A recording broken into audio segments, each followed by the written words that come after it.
ಕನಸಲಿ ತುಂಬ ಕೆಟ್ಟಿರುವೆನು ನಿನ್ನನ್ನು ಕೇಳದೆ, ರೆಕ್ಕೆಯ ನೀನೆ ಕಟ್ಟಿರಲು ಈ ಹೃದಯವು ಹಾರಿದೆ.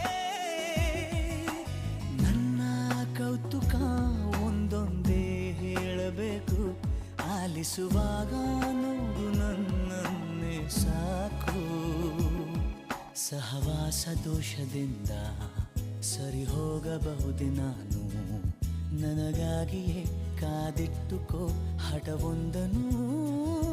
ಕೆಳಗುವ ಮುನ್ನವೇ ಪರವಶನಾದೆನು, ಅರಿಯುವ ಮುನ್ನವೇ ಪರಿಚಿತನಾಗಲಿ ಹೇಗೆ.